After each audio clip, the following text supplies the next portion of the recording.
It's great to be here today. We're talking about scaling the renewable grid, which is both a technical and a policy-related challenge. And I'm here with Jason Huang, who's the co-founder and CEO of TS Conductor. He kind of represents a grid-level perspective. Ben Brown, who's the president and co-founder of Skip Technology, he's going to be talking about energy storage, although all of these people could talk about the whole thing. And then Will Audley, who's the CEO and founder of Beach Energy Consulting, and he's going to be talking about installation and solar development. So it's great to be here today. I want to start by talking about some of the kind of exciting, the good parts about the grid, right? Like, what is working really well right now? We hear a lot of people complain about the grid in general. We hear a lot of people complain about utilities. But what is going well in each of your spaces? And I'll start with you. I would say that the grid has done a marvelous job to keep the lights on. Many of you expect to go home and switch the lights on. It's there. It's been a struggle when you look at the extreme weathers, but it has done very well. Awesome. Ben? I think what's really amazing is seeing how quickly the grid, especially in California, is switching over to new forms of power, and how quickly cleaning up the grid is leading to all of the emissions in society cleaning up. For energy storage, we're seeing the growth of energy storage, especially in California and Texas, that's comparable to the growth that solar experienced early on. And so the directions this is going to go and how different the world's going to look when we just have ubiquitous storage and solar everywhere is really exciting. So it's happening now. Let's drill into that a little bit. California and Texas are two very different states from an approach perspective. Yeah. Can you tell me what is working in each? So California, a lot of it was originally regulatory driving, investments driven for the public utilities and energy storage. It's changed to be local driving as solar has become hugely installed and as huge amounts of solar power are curtailed at midday, and people are looking for something to do with that power that's otherwise just being dumped into the dirt. There's some very controversial changes happening at the residential scale where the power purchase agreements effectively for residential customers are being rewritten, and where you can only really make things work as a residential customer with solar. That's a different regulatory landscape. Texas, it's just I understand it a bit less, having lived much more in the West Coast and not at all in Texas.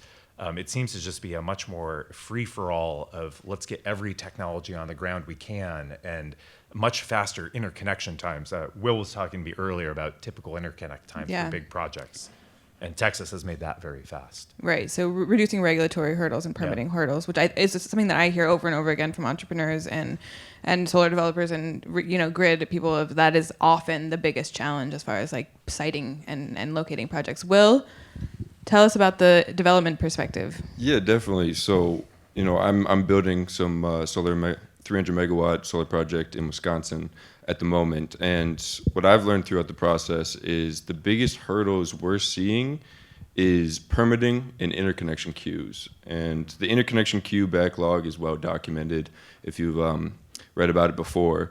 But that is something that is consistently on our minds as developers. I am building a project that we applied for in 2019. So 2019, 6 years ago, I am now currently breaking ground and doing civil work. So that process is probably the biggest backlog of what is stopping us from proliferating these systems and putting them on the grid. And there's a wide variety of reasons for that, but I'll keep it short for right now.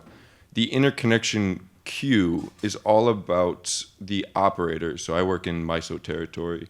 The operators have to analyze the grid and basically analyze hypothetical situations that your system is going to affect their grid through a convoluted model, and they have to study it.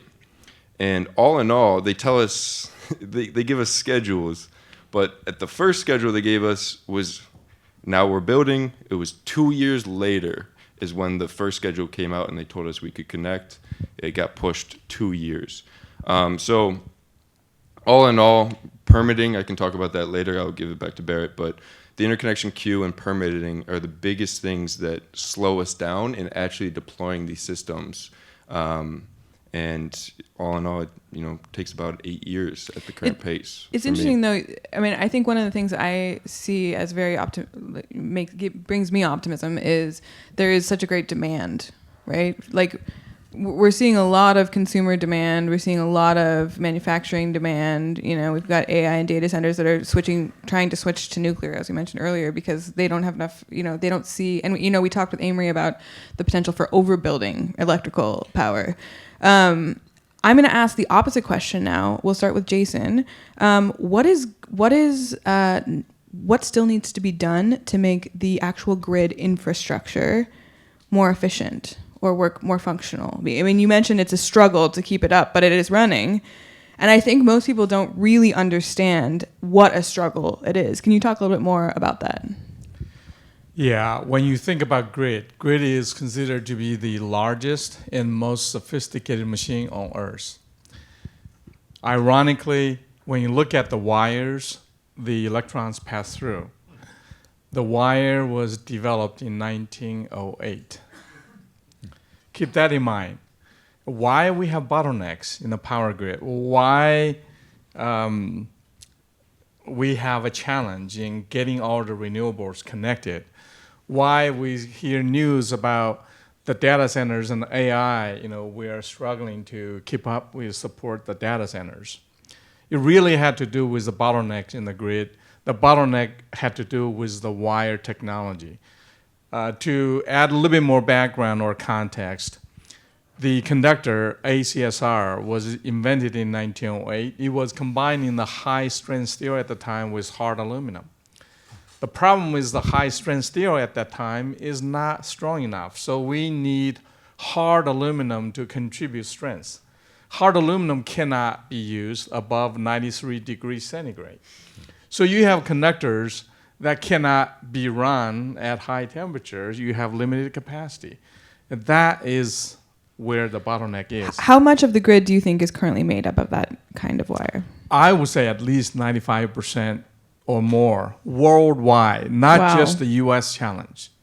So this is, I mean, I'm going to give you the opportunity to tell us about TS Conductor because you kind of just queued yourself up for a... All right. I did bring a small sample with me. And this is a journey of material science, problem solving.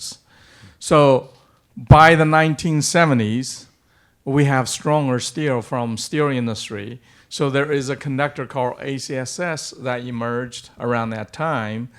And the stronger steel can be combined with so-called annealed aluminum. It does not have the temperature limit anymore. So you can go to high temperature for the high capacity. The challenge is steel expands when hot.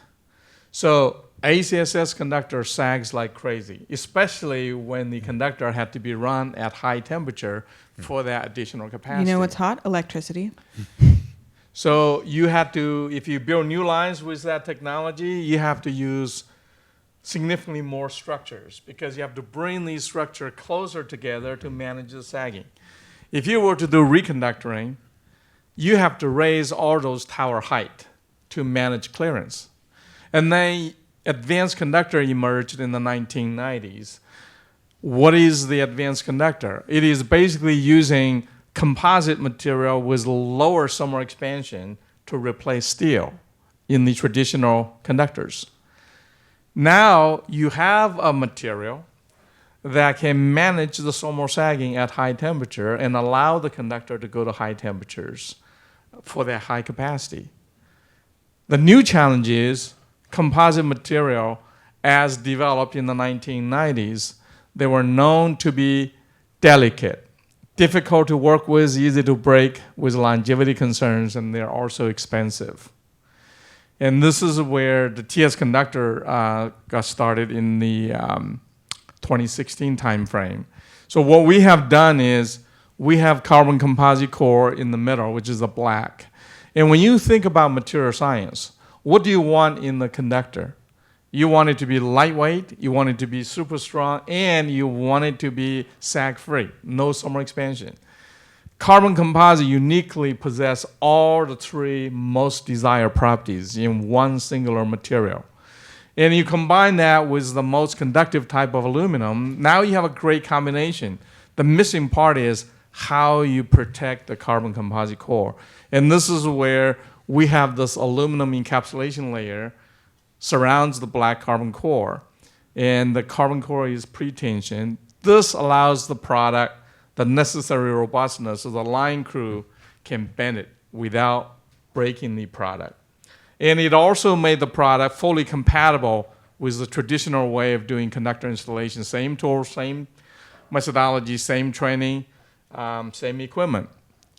And lastly, it also designed out all the problems associated with degradation for composite material. So you really have a great combination. Now you have a solution today. It can double or even triple the transmission capacity on the same structure in the existing rights of way. So it is. So I'm gonna step in. This is I think the existing rights of way is an important one, because often, when you hear from utilities, they're like, well, we can't possibly do that because then we'd have to get new rights of way. That would take forever. And there are other companies out there that are also, digging underground, putting lines underground. But just in a nutshell, what is the increase in efficiency from TS Conductor, and what does that enable from as far as like undoing that grid choke point? Yeah. If you just swap the wires with TS solution, you can easily double or even triple the capacity in the existing corridor without even changing the structures, without doing any modifications to the structure. And that's what the technology can do. On efficiency, it is also able to reduce loss in the transmission and distribution system by as much as 50%. Awesome. All right, let's go to Ben. So Ben, we've also got an energy storage problem, right? Because once the energy goes through those wires, where does it go, right? And during the day, especially, we have this problem with curtailment, where in sunny places too much energy is generated, it's wasted, it's a missed opportunity. What are you seeing in the storage space that is exciting and hopeful? And you're welcome to tell us about your company a bit as a part of that, although we will be hearing from them later this afternoon as well. You'll hear more about that later this afternoon. So I'm going to focus more kind of broadly right now. The main way we store energy globally is we pump water up hills and then let it flow back downhill when we need it later on. It's called pumped storage hydro. It's brilliant stuff. It's like 97% of the deployed energy storage. The biggest problem with pumped storage hydro, other than whether or not you have hills, Wisconsin's got some lovely driftless lands to the west, but they're not very tall, or whether or not you have water, a little short in the desert southwest. But actually, the bigger problem is the transmission permissions. So Southern Oregon's been trying to build pumped storage hydro at Swan Lake for a long time, and the thing that's killing it is getting the transmission lines to those sites. So the main technology we have that works really well, we can't do more very easily, mostly for kind of regulatory reasons and transmission line reasons. The next most common energy storage in the world is, of course, lithium-ion technology, which is a miracle technology and a great way to store energy, but mostly a great way to store energy lightweight, portably, and for short periods of time. It's got some well-known drawbacks, too, and risks that you have to mitigate. And we've proven over and over again that we're not very good at mitigating those risks, even when we think we are. Otay Mesa here in San Diego a year ago, that was real bad. And then Moss Landing in Central Coast, the words out of the local commissioners after the Moss Landing fire was, this is the 3 Mile Island event for this industry. So just huge, profound event whose implications are still shaking out. What concerns me the most with energy storage is that we don't have nearly enough options. There are many ways to store energy. There's compressed air. There's all sorts of interesting chemical storage approaches. Flow batteries is what we've worked on as a startup company. But the time scale for bringing these things to market is a decade when you're running at high speed and well-funded. And as a society, I think we really need to be putting a lot more resources into a lot more options, because this is the kind of landscape and ecosystem where you want many different solutions. Yeah, I mean, and that has been kind of the Department of Energy strategy, right? Is is invest in a wide variety of long duration energy storage. There's been a lot of focus on that in the last 5 to 10 years, especially.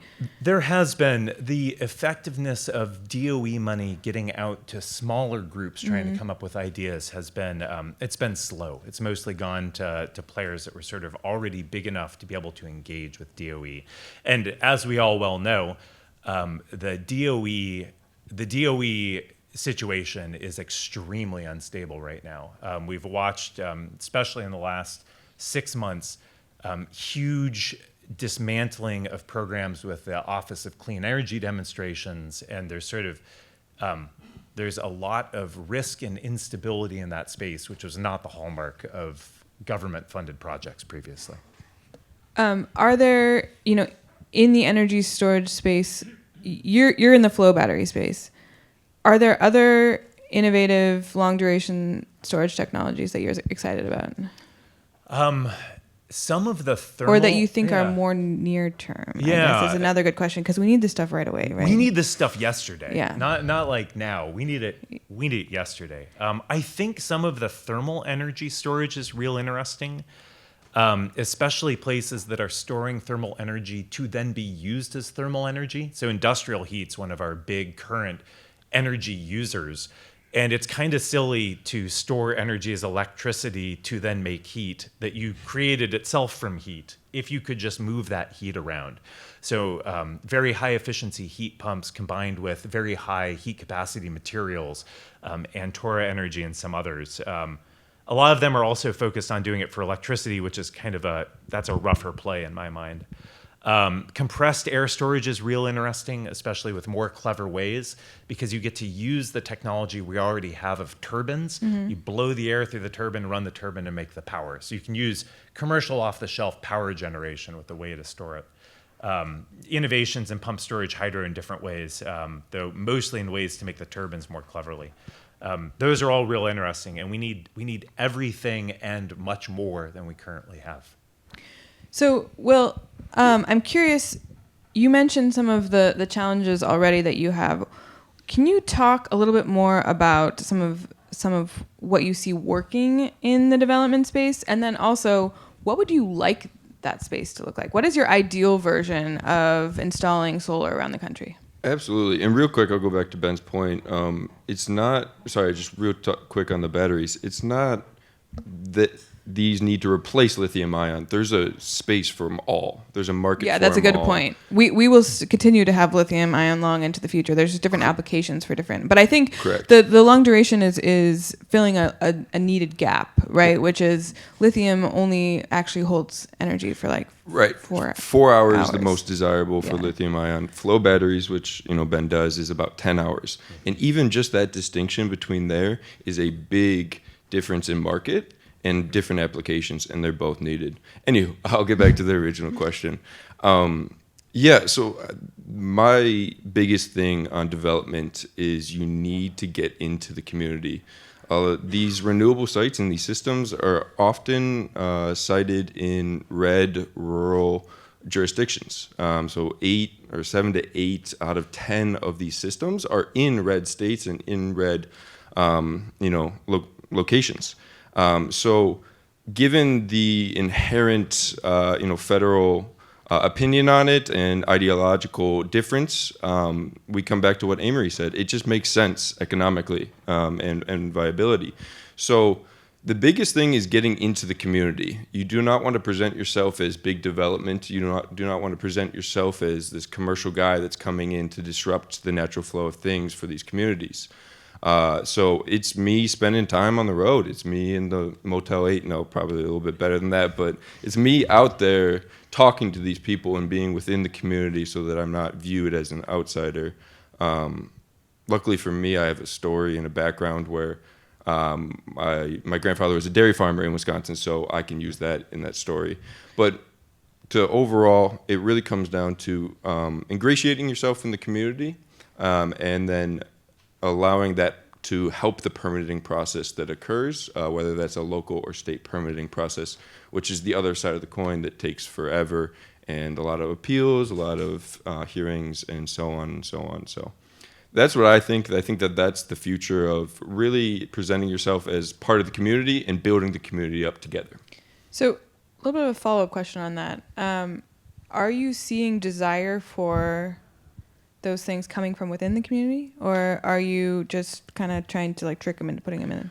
We don't use eminent domain much. Like it is not even much. It comes down to all of our landowners that sign up with us do it willingly and on their own fruition. And commonly we face a lot of questions of opposition comes from the local, but they really have no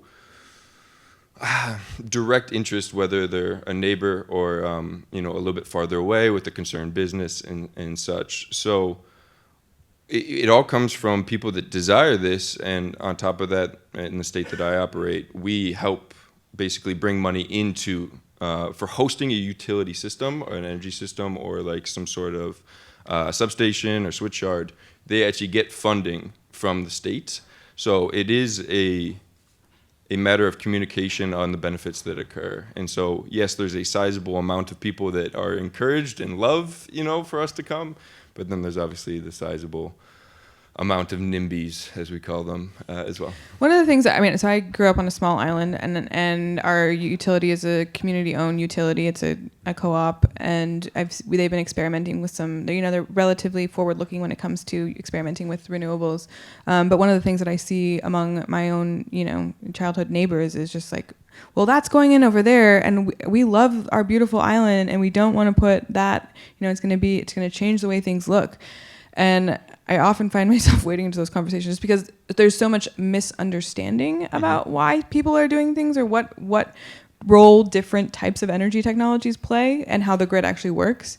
So I think as far as, as Jason said earlier, we're used to just turning the lights on and it works. Right. And that's not a guaranteed moving forward, right? And so a lot of the kind of tension and the excitement of the space is the fact that it's actually kind of teetering in a way. Like depending on energy use and consumption and storage, all of these things have to be balanced at any given time. And so it's actually an extremely fraught technological space because there's so much risk there.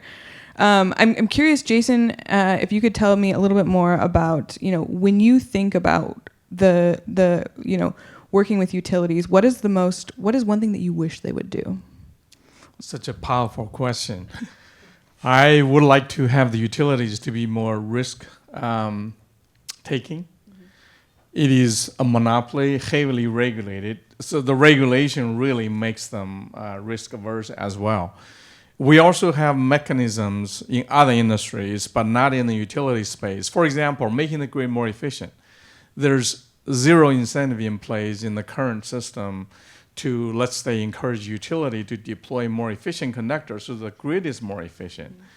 What if you share that economic benefit between the ratepayers and the utility themselves? It's such a no-brainer policy that I would say everyone would embrace it. We just need to also have regulations that is progressive. If you put years in, I think our regulations are probably way behind the times. Yeah, I like that idea.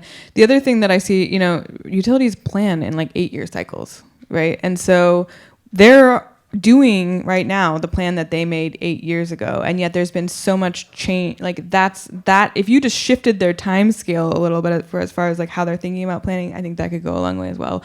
Ben, what about you? For utilities? Yes. So I'd love if utilities took the same approach the federal government takes in innovating in new ideas. And if utilities were trying to actually put money into small companies to come up with the tools that the utilities later need, rather than just waiting for those tools to come presented to them, fully field tested and vetted. So the federal government runs a small business innovation and research program that was key to our company's founding, National Science Foundation for us. And if utilities were willing to take higher risk approaches, it would also get the utilities comfortable with these new technologies that take tremendous amounts of time to learn about and become familiar with. What is a flow battery? How do we operate it on the grid? they would already know that by having worked with the small companies that are trying to come up with those ideas. I love that idea. Yeah. Will, and then we have a question. So anyone else has a question, feel free to just stand by the microphone. We'll get to you in just a sec. Nowadays, the utilities buy my projects, so I'm going to say all good things. No, previously I was a big anti-fan of IOUs, investor-owned utilities. So I'll point out two things, and then I'll get off the mic. But basically, they have a guaranteed rate of return. So how they make money is very regulated. So they're not incentivized in the proper form to innovate and to accommodate for the future in the way that we would desire as developers and technology manufacturers. So that how they make money and how they the rate of return that they get probably needs to be tweaked a bit. And then secondly, there's this problem of the revolving door that occurs where the top regulators become the top chief executives at the utilities and vice versa. And they kind of go back and forth. So not saying that there's any sort of conflict there, but, you know, it's commonly... Definitely not. Yes. We wouldn't allege anything like that on this stage. But thank you for buying my projects. So. Eric. Eric Jansen. I see gross transmission, I see backup power, I see local initiatives, but nowhere do I hear anybody talking about what I see as the primary challenge, which is the dynamic response on the web to distributed power generation, not just consumption. I mean, at our home, we have a legacy 17 kilowatt generator. I have 10 kilowatts on the roof. I have 75 kilowatt hours in a car in the garage, and none of it works together. That's a fantastic point. So I used to work in DERs, and that's like, I love that. I recall you were here in 23 at Fire, and we spoke extensively on this. That's my passion project. There's a severe lack of software that's integrated together to put all these Internet of Things together and collaborate it. And but is it software, is it regulators, or do we need to move fast and break things on the grid? It's firmware interacting with software. So there's firmware that's installed in every single one of the devices and is not communicating properly with a central hub to then aggregate all of these. So it's an aggregation problem. That there are some companies doing that, but that is a fantastic point. Real quickly, overall, I think that DERs are going to fill the last 20% of the optimized 100%. DER stands for? Distributed Energy Resources, Thank I you. apologize, is the last 20% to fill the gap of optimized 100% renewable grid. But I think that, 80% of that is what I now work on is like more utility scale. But I think that you're onto something. Okay, we have a question from Amory I want to make sure we get to. Disclosure, I advise Jason's company. Obviously, being able to reconductor is enormously faster, cheaper, lower risk than having to build a whole new right-of-way. Do we have analysis of how much of the new right-of-way can be displaced by the sort of technology you describe? I think that's going to be really a big guess. If you were to focus on permit reform, new transmission lines, it's going to take us many more years. I heard last year when I was in the White House event, the Secretary of DOE mentioned about she's made tremendous progress reducing permitting time from, on average, 16 years down to 14 years. Oh my gosh. Ouch, that just hurt my heart a little bit. And at the same time, you don't hear many people talk about reconductoring. All the corridors with towers already in place, I would say majority, if not supermajority of them, are still assets good for many years. If we focus on reconductoring, you get these wires replaced, we're talking about working on fraction of the total asset cost, that you're able to get an output that is 2x or 3x in the throughput in terms of the transmission capacity. And I would say at least half of these new corridors that you were referring to can be avoided if we really focus on the more economical, the faster, and the easier as well, reconductoring to get the grid debottlenecked first. Okay, we are out of time. We will have a breakout session this afternoon, so if anyone wants to continue the conversation, please join us. Thank you, everyone. Thank you. Thank you, Berit.